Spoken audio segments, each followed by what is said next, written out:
Back attacking the mic, high fly Dawn. It's Benny Bassett and Amanda Turpin. That's not how you say my name. Oh, Turpin. Hey guys. Hi. We are still in Den Haag. We just rotated the camera if you watched the last video, so don't want to confuse anybody. We're also wearing the same outfit, so just so you know. But we're going to tell you about... You're the kind of magician who reveals his secrets. Oh, yeah. I don't like to lie to anybody. I just got to put everything out there up front. The behind the scenes. It's the soup, the tea. There we go.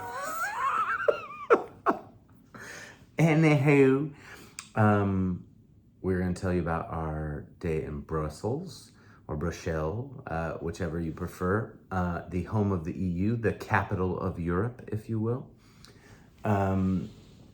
We had, like we said in the last video, we had been there before in 2019 when we traveled for both of our first times in Europe. Mm-hmm.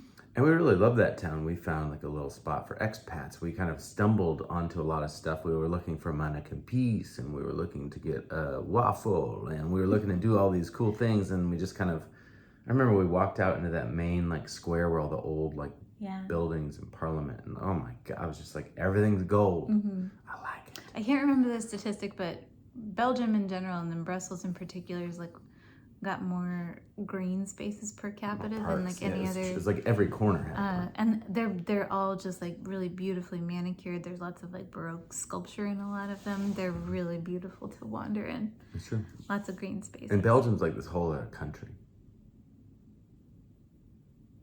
As opposed to what's cool about Belgium is like everyone speaks several languages because it's part, you know, there's a huge population of Hollanders, Dutch. There's a huge population of German, there's Flemish, there's French, there's a lot of that kind of stuff going on. So everyone, and people, like I said this to someone the other night, I was like, we're just so fortunate that people everywhere have learned English. Like, I don't know, if I was from India or China or somewhere where there's just, I mean, there's more of that happening, but still, I would just be like, how do people, we're just very fortunate, just put it that way. And so anyway, we went to Brussels, and one of the things we'd seen last time we were there was both the palace and this musical instrument museum. And the musical instrument museum was in this beautiful, like Art Deco, kind of Gothic-y, like mixture. Art Nouveau. Art Nouveau. They're like, I think Brussels is kind of known for a lot of their Art Nouveau style things. Okay, well, sorry. Art Deco. But it was a really cool building, and we're like, and it's musical instruments, and then they were like, no, we're closed. And both of the days that we're there. But that was 4 years ago, and now here in the future, they were open. They were open. They said, thanks for coming back. The palace, however, was not, so we didn't get to see that. But last time we were here, we found this Park Brussels, it's called, and it's kind of in between a lot of the embassy ambassador buildings for the EU and different countries, including the US. Last time we were here, Mike Pompeo. Mike Pompeo was in town, I don't know, G7, something was going on. And so anyway, in the park, we had stopped, and like they just let you, they got different rules in Europe, let's just put it that way. So we found like a great little cafe, but you keep talking about 4 years ago. What we do this time, baby? Oh, I'm sorry. So anyway, we loved that park. We knew we wanted to go back, and it's not far from the musical instrument museum, maybe a block. So we went. We had lunch again, just as beautiful.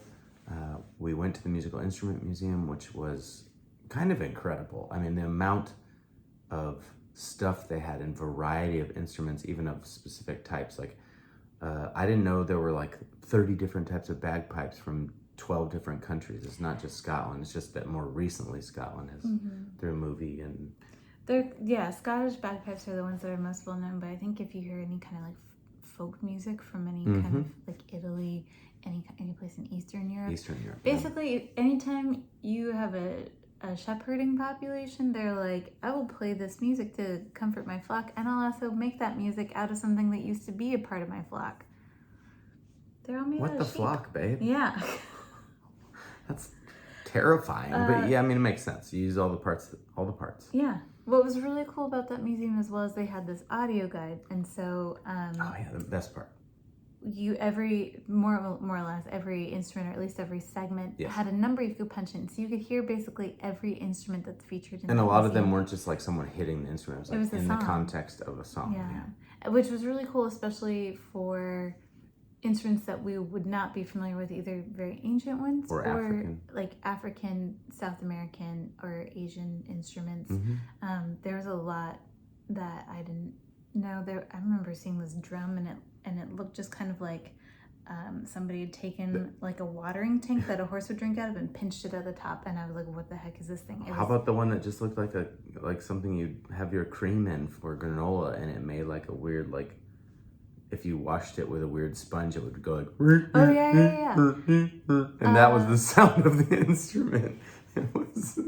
I felt like it was wiper blades on a car. Like, but it was really cool because, like, it's great to be able to see those pieces, but I think the follow-up question for any of them would be like, oh, I wonder what that sounds like, or I wonder in what context it was played.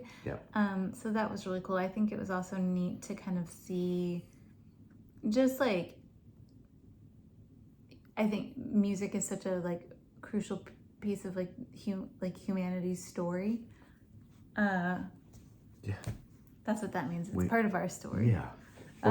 We're part of humanity. So it was cool to kind of, we've visited a lot of churches and a lot of art museums, and you can see art and religion sort of evolve with time, and it's really interesting to see music being very much intertwined in that trajectory. I thought the interesting part was they were talking about art from medieval times that show people playing instruments, but they have no idea what the instruments were. They can just kind of guess, but there's no like physical evidence of them.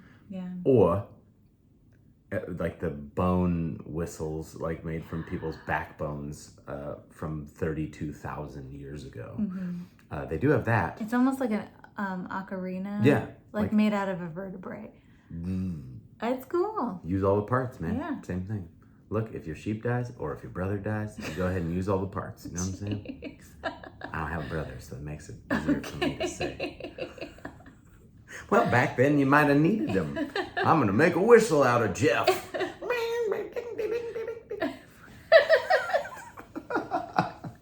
And now how you play the back whistle? Anyway, sorry, Jeff. Or Jeffs. It's not you. But yeah, it was really, really cool. Then we've just we've been on the move a bit, so we're like, we're going to take a nap like real adults. It's because the day before we climbed 32 flights of stairs. It really was. And because I had a show, we knew we were going to be up late that night, yesterday night, and tonight. So just kind of trying to set ourselves up for not failing. That's how you say that. So yeah, then we woke up. I had a show at this. We passed it on the way to the hotel. It's called the Wild Geese. It was the first of two nights at like a Irish pub, and they had the rugby championships or Rugby World Cup are going on right now, and so they had the game on, and they like expected all these folks to show up, and it was like meh, and so they were happy I was there to kind of entertain the folks that were there, and the whole team, like 3 of the 4 co-owners were there working and kind of checking it out, and just so freaking friendly. And then there was just a crew of regulars that were like, I think in any other context, obnoxiously cheering me on, but they were like the most lighthearted, sweet. It was like, give it to us, Benny, over and over again. I was just like, okay. But like, I'd rather have people cheering me on than anti-cheering me on. So it was very sweet. And then at the end of the night, this lady, French, I think, talked about like, I don't normally come in here because it's so close to the EU and people just come from, these places. And it's very much a place where people come after work to unwind heavily. Yeah, unwind. I like that. Yeah. So she was like, I used to come here when I was younger, but I won't be seen in here now, but I heard this music and I had to come in, and just like said the nicest, sweetest things to us, and gave us both a hug before she left, and just could not. It was very, very sweet. And entertainment music is always an interesting thing to me, because like people are like, you should be playing wherever they pick. Like for some people, it's like my favorite venue, or you should be bigger shows, or whatever the expectations are based on your performance, right? and it's different for everybody. That's the beauty of music.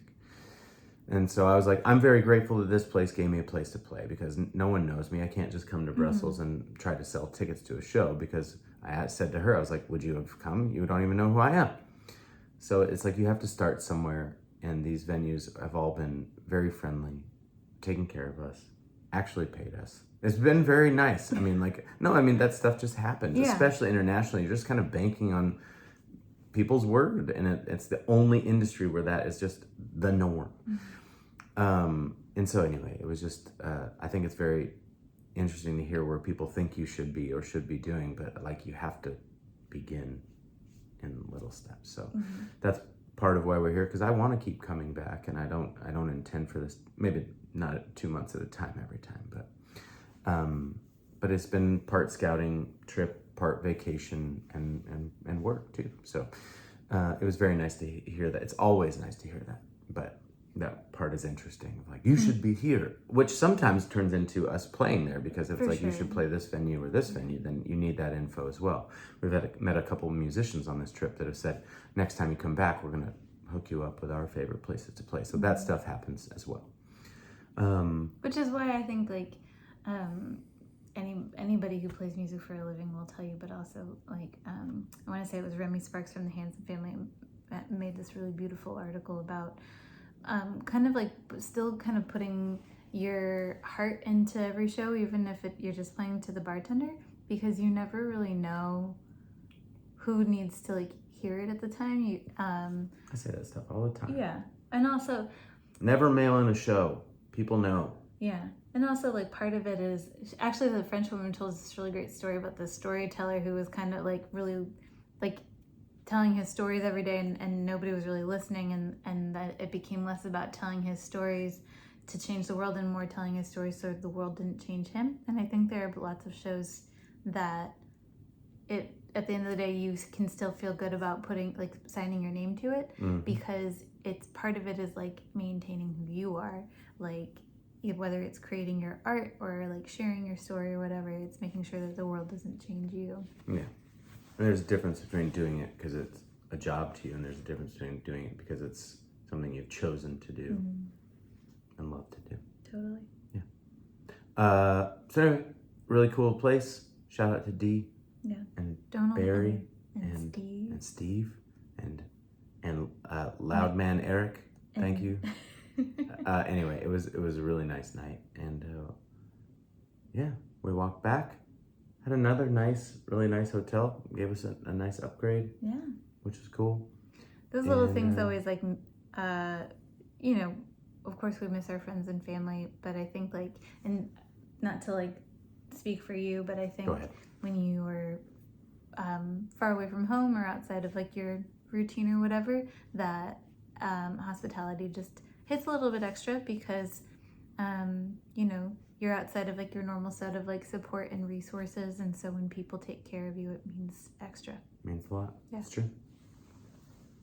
Even if they don't have mochas.